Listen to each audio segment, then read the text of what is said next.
Everyone. We spoke about scheduling purposeful moments to support others. But what about scheduling purposeful moments for yourself?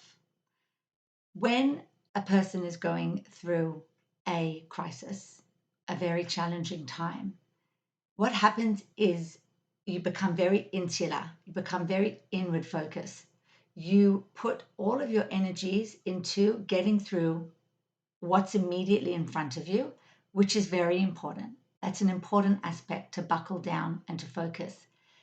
But what we don't want to lose sight of is how intrinsic connection is to every single human being and how intrinsic connection is for us when we are facing a crisis.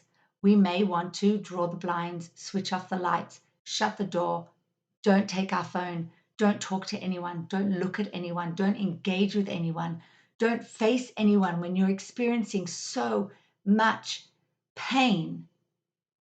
But what we forget is that it is those connections with other people that will help us see the light, that will help us to get through this day to the next, that will help us get through this moment to the next, this heartbeat to the next heartbeat. And it may not be natural to reach out and make those connections when you are facing the depths of your pain. And so I want to suggest that we schedule into our routine check ins, check in with a friend. Have a list of 3 people, have a list of 1 person. Sundays, I'm checking in with this person. And Tuesdays, I'm checking in with this person. And schedule it. Do it so that as you wake up, that's what you do. Or after you've dropped off the kids and you're sitting in the car, that's what you do. Just send a message saying, I'm checking in, how you doing? What I have found through this harsh reality that we are currently facing is that when I'm checking in routinely with somebody, sometimes I might be in a great place and I'll be like, I'm doing okay. How are you? And then she, who's not doing okay, is going to have a vent. And I'm going to be in a space where I can hold that for her. And there are other times when she asks how I'm doing and I'm not doing well. And it's all just too much for me. And then I can lean on her and she can hold that space for me. And when we routinely do it, that's what I'm noticing. I'm not always responding in the same way, and I'm not always in a good space when I receive that message.